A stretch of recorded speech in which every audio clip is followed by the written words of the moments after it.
दोस्तों स्वागत है आप सभी का आपका अपना यूट्यूब चैनल GTM स्टडी में। दोस्तों आज के इस वीडियो में 12th क्लास केमिस्ट्री का मॉडल पेपर का हम सॉल्यूशन लेकर आए। जी हाँ दोस्तों, जैसा कि आपको पता होगा कि बिहार बोर्ड ने मॉडल सेट जो है जारी कर दिया है। तो दोस्तों आज हम केमिस्ट्री का रसायन शास्त्र का हम आपको वीडियो लेकर आए हैं, जिसमें मेरा पार्ट वीडियो फर्स्ट है, यानी कि 1 से लेकर हम 35 तक का आपको इसमें आंसर करेंगे। और दूसरा वीडियो पार्ट 2 में जो होगा मेरा 35 से 70 क्वेश्चन का आंसर करेंगे। इसलिए दोस्तों आप वीडियो के अंत तक जरूर बने रहेगा, क्योंकि दोस्तों जितने भी प्रश्न आपको हम इसमें करवाए हैं काफ़ी अच्छा तरह से समझाया गया है और आपको एक बार में ही समझ में आ जाएगा। और इससे रिलेटेड जो भी क्वेश्चन आपको करा रहे हैं उससे रिलेटेड और भी कितने तरह के आपके एग्जाम में प्रश्न पूछ सकते हैं, सभी को आपको कवर कराते हुए और भी एक्स्ट्रा भी क्वेश्चन का हम एक्सप्लेनेशन साथ साथ में करते चलेंगे।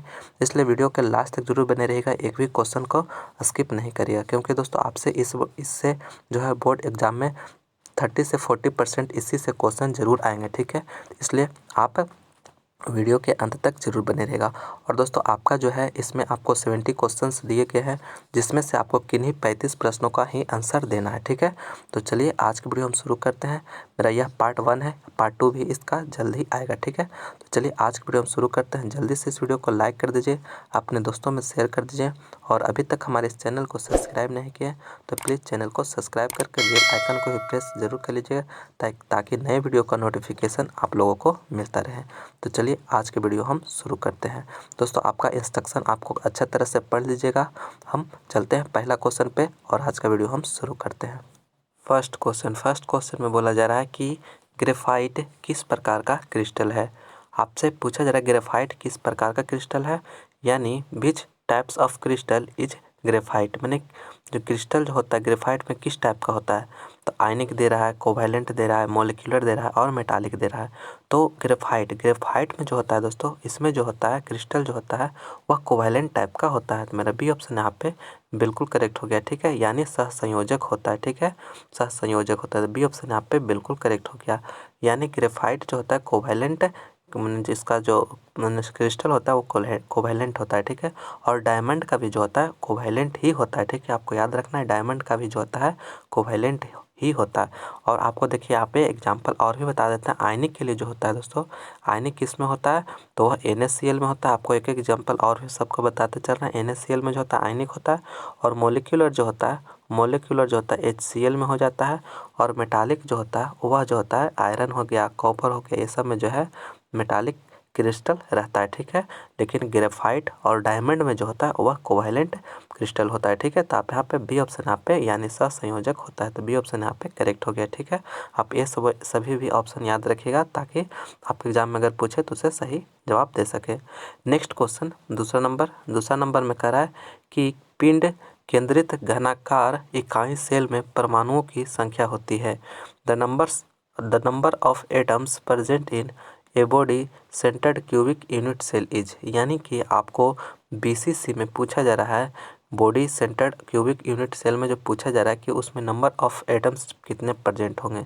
तो BCC में जो होता है दोस्तों कितने एटम्स प्रेजेंट रहते हैं, तो 2 रहते हैं। ठीक है, आपको याद रखना है BCC में कितना रहता है, 2।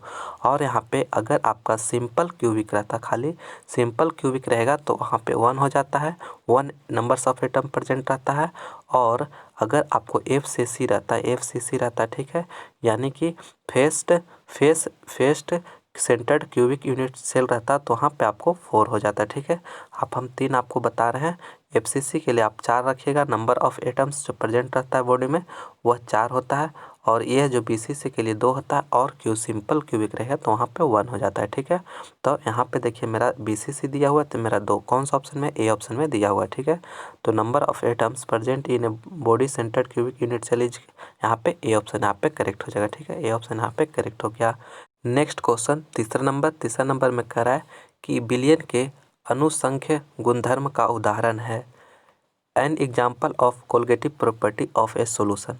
तो यहाँ पे देखिए आपको कोलोगेटिव प्रॉपर्टी पूछा जा रहा है। तो कोलगेटिव प्रॉपर्टी जो होता है दोस्तों, प्रॉपर्टी वैसा प्रॉपर्टी जिस पे जो होता है डिपेंड करता है कॉन्सेंट्रेशन ऑफ सोल्यूट पार्टिकल, यानी सोल्यूट पार्टिकल पर जो है उसका जो प्रॉपर्टी डिपेंड करता है, तो उसी को कोलगेटिव प्रॉपर्टी कहते हैं। तो यहाँ पे देखिए दिया हुआ घनत्व दिया हुआ, द्रव्यमान दिया हुआ है, और क्वथनांक उन्नयन दिया हुआ और ताप दिया हुआ है।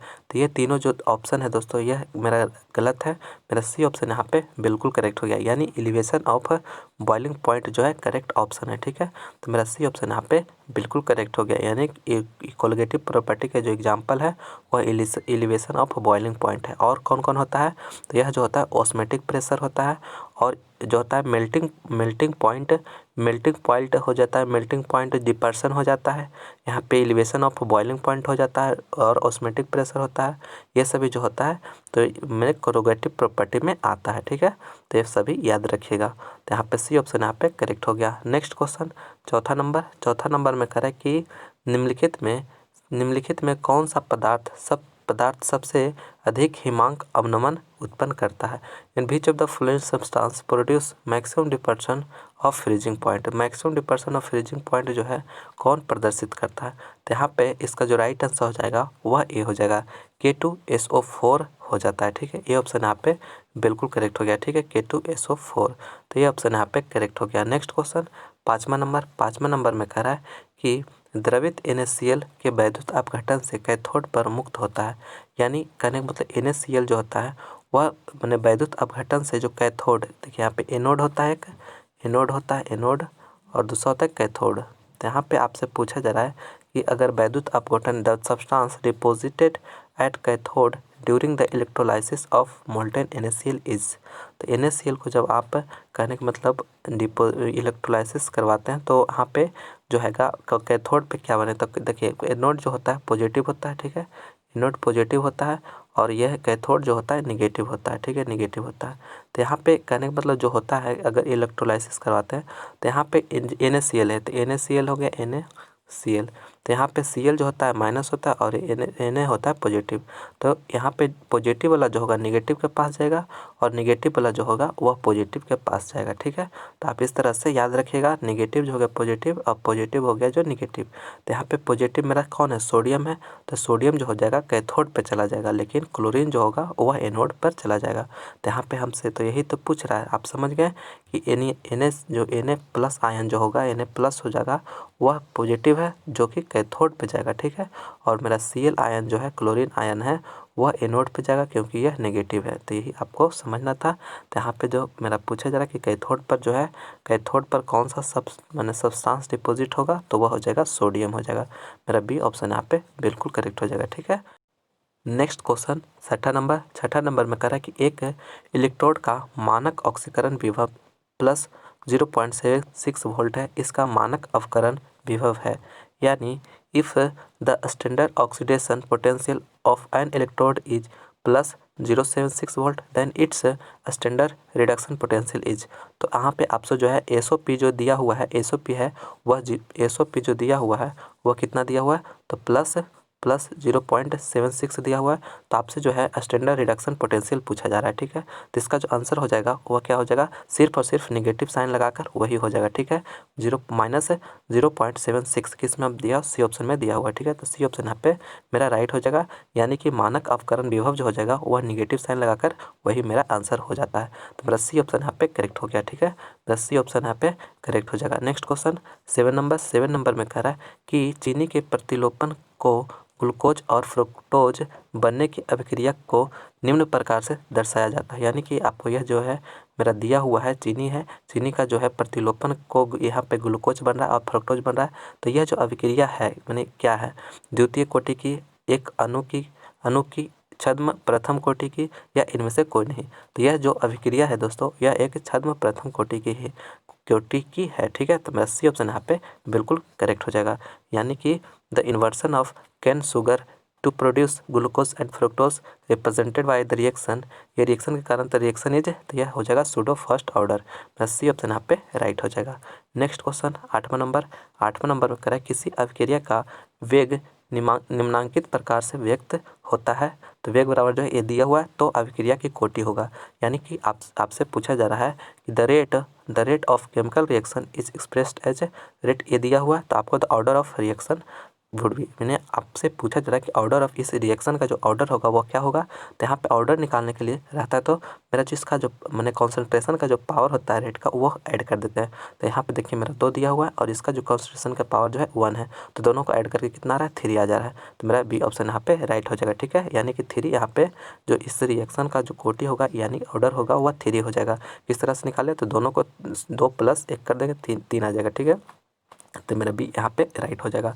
नेक्स्ट क्वेश्चन 9 नंबर में कह रहा है कि विद्युत क्षेत्र के प्रभाव से कोलाइडिक कणों का गमन कहलाता है अपवहन, टिंडल प्रभाव, पायस या वैद्युत कण संचलन। तो यहाँ पे वैद्युत संचलन हो जाएगा। The migration of colloidal particle under the influence of electric field, यानी कि इलेक्ट्रिकल फील्ड के कारण जो होता है कोलाइडल पार्टिकल जो होता है वह गमन करता है, उससे जो है इलेक्ट्रोफोरेसिस कहते हैं, ठीक है, इलेक्ट्रोफोरेसिस कहा जाता है। तो मेरा डी ऑप्शन यहाँ पे इलेक्ट्रोफोरेसिस यहाँ पे बिल्कुल करेक्ट हो जाएगा, ठीक है, जो कि कहने का मतलब इलेक्ट्रिकल फील्ड के कारण जो होता है उसमें कोलाइडल पार्टिकल जो है माइग्रेशन गमन करता है तो उसे इलेक्ट्रोफोरेसिस कहते हैं। तो डी ऑप्शन यहाँ पे मेरा बिल्कुल करेक्ट हो जाएगा।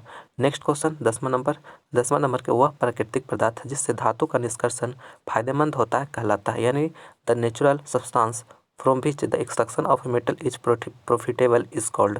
तो यह और कहलाएगा, मेरा और यहाँ पे राइट आंसर हो जाएगा और, ठीक है, यानी कि मैंने हम अयस्क मुँह से कहते हैं, कहने मतलब कोई भी मेटल को हम उससे प्रॉफिटेबल माने फायदेमंद तरीके से उसमें और मेटल का एक्सट्रैक्शन किया जा सकता है या मैंने धातु का निष्कर्षण किया जा सकता है तो वह अयस्क होता है। तो मेरा ए ऑप्शन यहाँ पे करेक्ट हो जाएगा, ठीक है। यहाँ पे खनिज इसलिए नहीं होगा क्योंकि सभी खनिज को हम अयस्क नहीं कह सकते, ठीक है, तो यह मेरा ऑप्शन गलत हो जाएगा।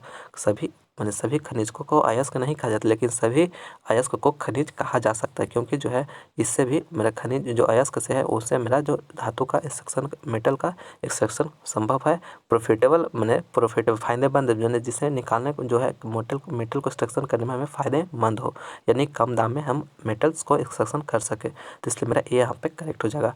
नेक्स्ट क्वेश्चन 11 नंबर में कह रहा है कि साइनाइड विधि द्वारा धातु प्राप्त होता है, यानी कि साइनाइड विधि द्वारा जो धातु प्राप्त होता है वो कौन है, क्रोमियम है, कॉपर है, सिल्वर है या एल्युमिनियम है। तो यहाँ पे सिल्वर यहाँ पे करेक्ट हो जाएगा, सी ऑप्शन यहाँ पे करेक्ट हो जाएगा, ठीक है। मेरा कह रहा है कि the metal obtained by the cyanide process is silver, C option यहाँ पे करेक्ट हो जाएगा। नेक्स्ट क्वेश्चन 12 नंबर में कह रहा है कि निम्नलिखित में कौन हाइड्रोजन बंध नहीं बनाता है, हाइड्रोजन बंध कौन नहीं बनाएगा, यानी कि which of following does not form hydrogen bond, hydrogen bond कौन नहीं बनाएगा। तो देखिए हाइड्रोजन बॉन्ड जो होता है वह जो होता है FO और N बनाता है, यानी कि फ्लोरीन, ऑक्सीजन और नाइट्रोजन जिसमें प्रेजेंट रहेगा वह जो होगा हाइड्रोजन बॉन्ड बनाएगा, लेकिन जिसमें नहीं रहेगा तो वह नहीं बनाएगा।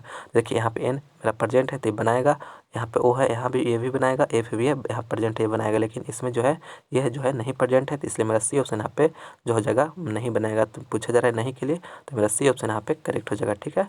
नेक्स्ट क्वेश्चन 13 नंबर में कर रहा है कि S8 में सल्फर का ऑक्सीकरण संख्या है, यानी कि oxidation number of sulphur in S8 is, यानी कि आपका यह जो है मोलिकुलर फॉर्मूला दिया हुआ है और इसमें आपको ऑक्सीडेशन नंबर निकालना है। तो यहाँ पे जो है ऑक्सीडेशन नंबर इसका जो हो जाएगा 0 हो जाएगा, ठीक है, यानी कि यह नेचुरल स्टेट में होता है तो इसका ऑक्सीडेशन नंबर 0 हो जाता है, ठीक है। तो मेरा डी ऑप्शन यहाँ पे बिल्कुल करेक्ट हो जाएगा।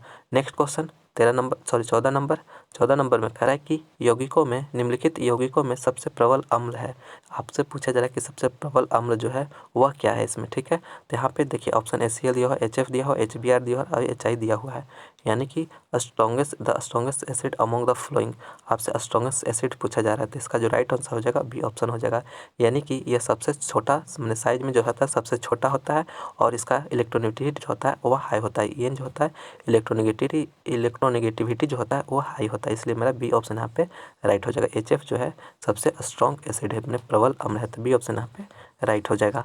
नेक्स्ट क्वेश्चन 15 नंबर में कह रहा है कि गोताखोरों में श्वसन हेतु यंत्रों में किस गैसों का मिश्रण प्रयुक्त होता है, यानी कि the mixture of which the flowing gases is used in instrument used for the respiration of diverse, यानी कि जो गोताखोर होता है वह जो होता है कौन कौन सा गैसों का मिश्रण अपने श्वसन के लिए यूज करता है, तो वह हीलियम हो जाता है, ऑक्सीजन और नाइट्रोजन होता है। मेरा सी ऑप्शन यहाँ पे राइट हो जाएगा, ठीक है, आप याद रखिएगा हीलियम, ऑक्सीजन और नाइट्रोजन, सी ऑप्शन यहाँ पे राइट हो गया। नेक्स्ट क्वेश्चन काफ़ी इंपॉर्टेंट प्रश्न है, अच्छी तरह से याद रखिएगा। नेक्स्ट क्वेश्चन 16 नंबर में कह रहा है कि संक्रमण तत्वों का स्थान आवर्त सारणी के अंतर्गत है, यानी the position of transition element in periodic table in is within, तो यह ट्रांजिशन एलिमेंट जो है डी ब्लॉक के तत्वों को कहा जाता है। तो मेरा डी ब्लॉक यहाँ पे सी ऑप्शन में दिया हो तो सी यहाँ पे राइट आंसर हो जाएगा। ठीक है, संक्रमण तत्वों को जो है डी ब्लॉक में रखा गया है, तो डी सी ऑप्शन यहाँ पे करेक्ट हो गया। नेक्स्ट क्वेश्चन 17 नंबर में कह रहा है कि निम्नलिखित में से कौन प्रथम संक्रांत तत्वों के श्रेणी का सदस्य नहीं है? क्रोमियम और आयरन, मैग्नीशियम और मैग्नीज। तो यहाँ पे मैग्नीशियम जो है कहने में विच of the following is not a member of first transition series. First transition series में जो है कौन सा एटम जो है मेंबर जो है नहीं है, तो यह मैग्नीशियम हो जाएगा। ठीक है, सी ऑप्शन यहाँ पे करेक्ट हो जाएगा। बाकी जो है तीनों ऑप्शन जो दिया हुआ है वह फर्स्ट ट्रांजिशन सीरीज में है, लेकिन मैग्नीशियम जो है यह नहीं है, यह पी ब्लॉक में आता है। ठीक है, पी ब्लॉक में आता है, तो यह जो होगा मेरा सी ऑप्शन यहाँ पे इनकरेक्ट हो गया। ये मैंने यहाँ पे सी ऑप्शन यहाँ पे राइट आंसर हो जाएगा, क्योंकि नहीं पूछा जा रहा है, तो सी ऑप्शन यहाँ पे करेक्ट हो गया। नेक्स्ट क्वेश्चन 18 नंबर में कह रहा है कि लेंथेनाइट संकुचन किस तत्व के लिए उत्तरदायी है? लेंथेनाइट संकुचन जो होता है यानी lanthanide contraction is responsible for which fact, किस लिए रिस्पॉन्सिबल होता है? ठीक है, तो यह जो होता है यहाँ पे जर्कोनियम और हॉफनियम के लिए जो होता है कल त्रिज्या लगभग समान हो जाता है। तो मेरा सी ऑप्शन यहाँ पे बिल्कुल करेक्ट हो गया।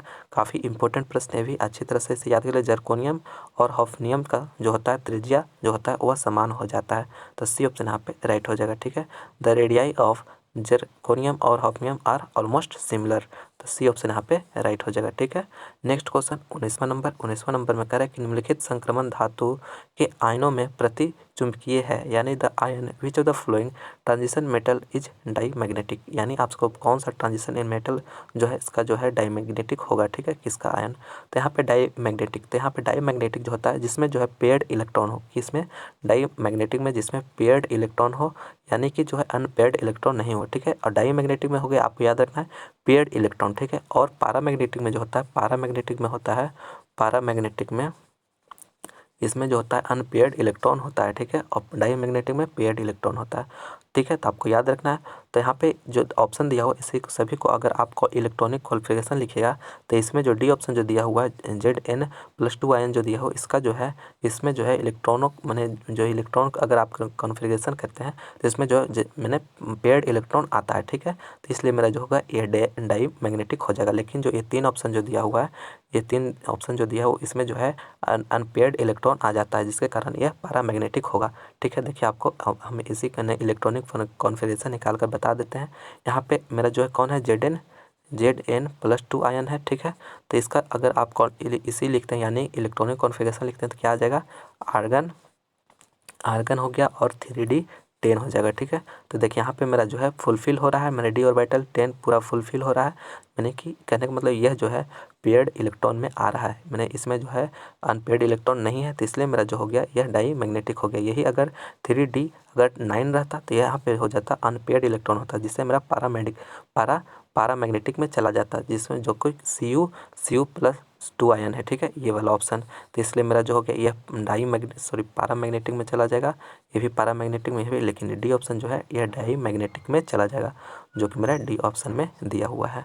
तो डी ऑप्शन यहाँ पे राइट आंसर समझ गया अच्छा तरह से। मेरा जो डाई मैग्नेटिक हो गया उसमें जो हो गया पेयर्ड इलेक्ट्रॉन रहेगा, और पैरामैग्नेटिक में हो जाएगा उसमें जो होगा मेरा जो है अनपेयर्ड इलेक्ट्रॉन होगा। ठीक है, तो यहाँ पे इस तरह से आप समझ जाइएगा ये मैंने इलेक्ट्रॉनिक कॉन्फ़िगरेशन लिखकर, तो मेरा डी ऑप्शन यहाँ पे राइट हो गया। नेक्स्ट क्वेश्चन 20वां नंबर में कह रहा है कि जटिल आयन यह जो दिया हुआ है कि संरचना वर्ग तलीय है, तो उस जटिल आयन में Cu+2 आयन का प्रसंस्करण है, यानी कि द शेप ऑफ इसका जो है स्क्वायर प्लेनर है। तो hybridisation of Cu+ ion in this complex ion is, आपसे कॉम्प्लेक्स आयन का पूछा जा रहा है कि इसका जो है इसका हाइब्रिडाइजेशन जो होगा वह क्या होगा, तो इसका जो हाइब्रिडाइजेशन हो जाएगा वह हो जाएगा DsP2 हो जाएगा। ठीक है, DsP2 हो जाएगा, यहाँ पे राइट आंसर हो जाएगा। सी ऑप्शन यहाँ पे करेक्ट हो गया। नेक्स्ट क्वेश्चन 21वां नंबर में कह रहा है कि यह जो दिया हुआ है इस आयन का Pt का ऑक्सीकरण संख्या, यानी कि ऑक्सीडेशन नंबर ऑफ Pt इन इतना का जो दिया हुआ इसमें ऑक्सीडेशन नंबर निकालना है, तो निकाल दीजिए, कोई भी बड़ी बात नहीं। यहाँ पे Pt का जो निकालना है उसका x मान लेंगे, x प्लस यहाँ पे C2 और H4 दिया हुआ है, तो इसका ऑक्सीडेशन नंबर क्या हो जाता है? 0 हो जाता है, प्लस यहाँ पे क्लोरीन दिया तो क्लोरीन का कितना होता है, यह 3 है और कितना होता है तो इसका -1 होता है बराबर। यहाँ पे देखिए चार्ज जितना आयन जितना रहेगा उतना ही बराबर में हो जाता, ठीक है, हो जाएगा। तो यहाँ पे 1 दिया हुआ है तो 1 हो जाएगा। यही अगर +2 रहता तो +2 यहाँ पे लिखते हैं, लेकिन अगर आप यहाँ पे कोई आयन नहीं रहता तो यहाँ पे 0 हो जाता। तो इसी का अगर वैल्यू आप निकालते हैं तो ये वाला जो हो गया x -3 बराबर -1 हो गया। इसको x बराबर कितना आ जाएगा 2 आ जाएगा। इधर आप भेजते हैं तो प्लस में हो जाएगा। तो कैलकुलेशन करें x बराबर 2 आ रहा है। तो मेरा कौन सा ऑप्शन में दे रहा है +2, मेरा बी में दे रहा है। तो यहाँ पे बी यहाँ पे राइट आंसर हो जाएगा।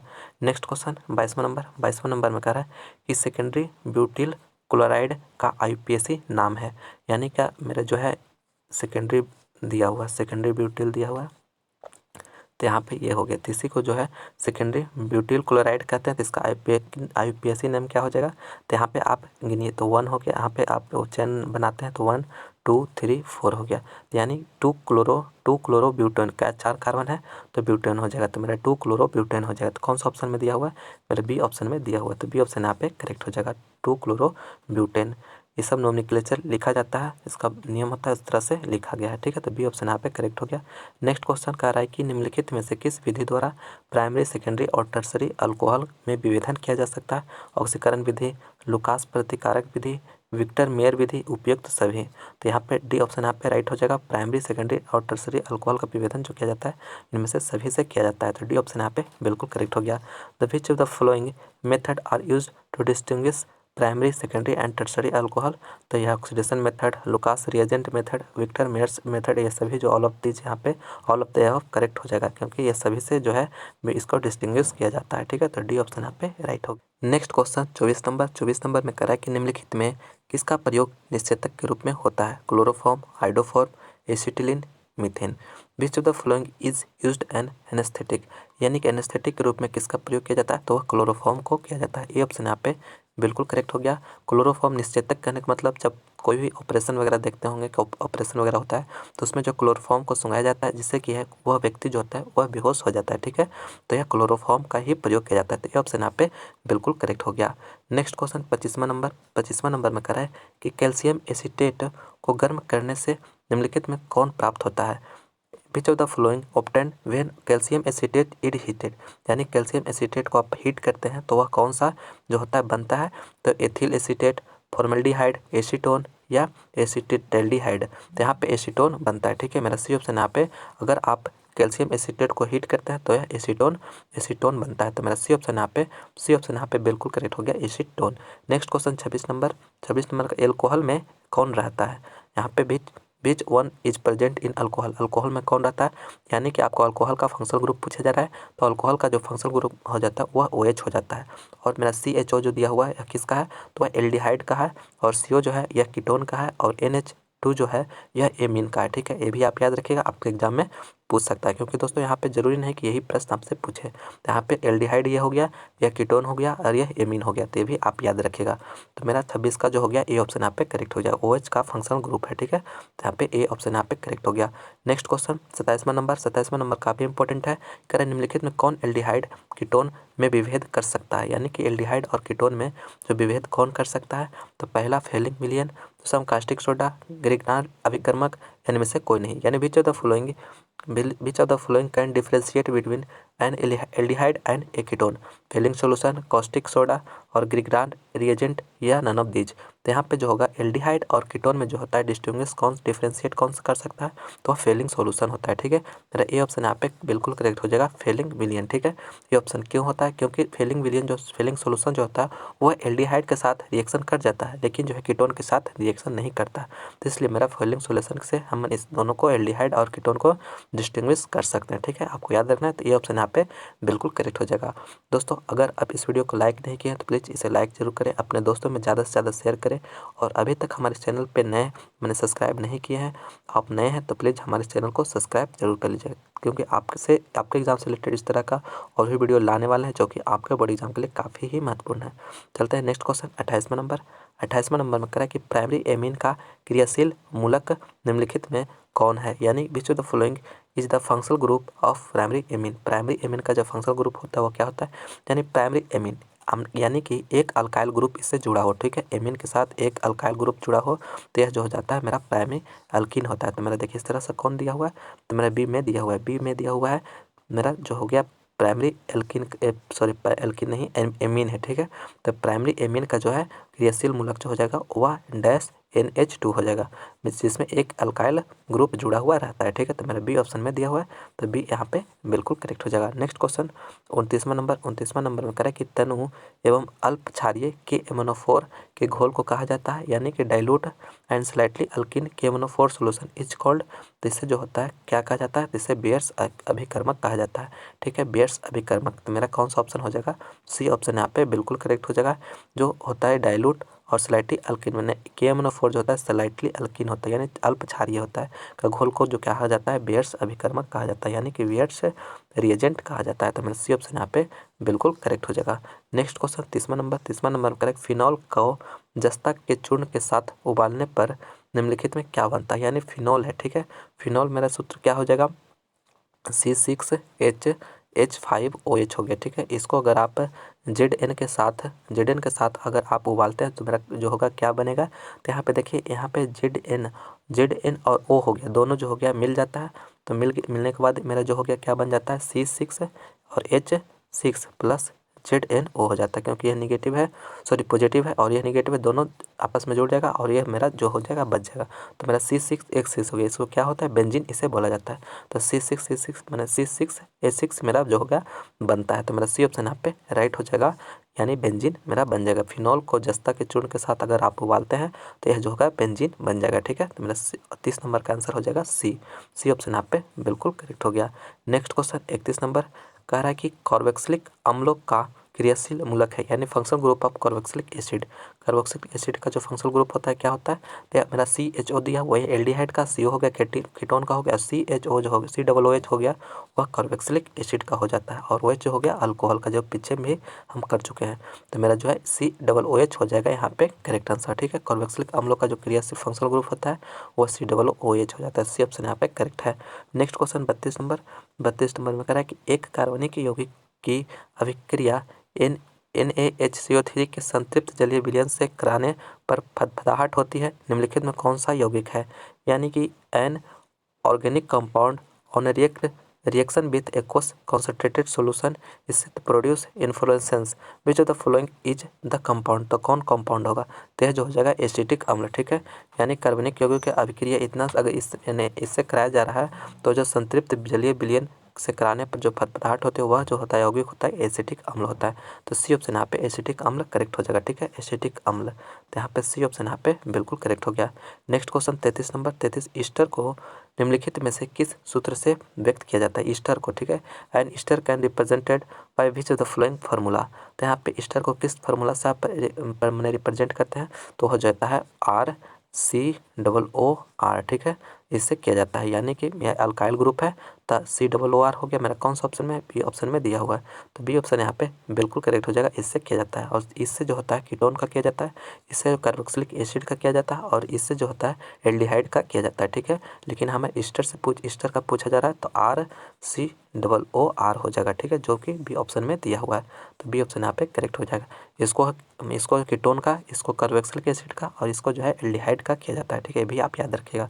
नेक्स्ट क्वेश्चन 34 नंबर में कह रहा है कि नाइट्रो एल्केन के अवकरण से बनता है, नाइट्रो एल्केन के अवकरण से बनता है तो क्या बनता है, तो प्राइमरी एमीन बनता है, ठीक है, प्राइमरी एमीन आपको याद रखना है, प्राइमरी एमीन बनता है, क्या बनता है, तो यह जो होता है नाइट्रो एल्केन के अवकरण से reduction of nitro alkene gives primary amine. तो सी ऑप्शन यहाँ पे करेक्ट हो जाएगा, primary amine. Next question 35 number में कह रहा है कि डीएनए तथा आरएनए में समान भस्म उपस्थित है, यानी कि same the common base present in DNA and RNA are.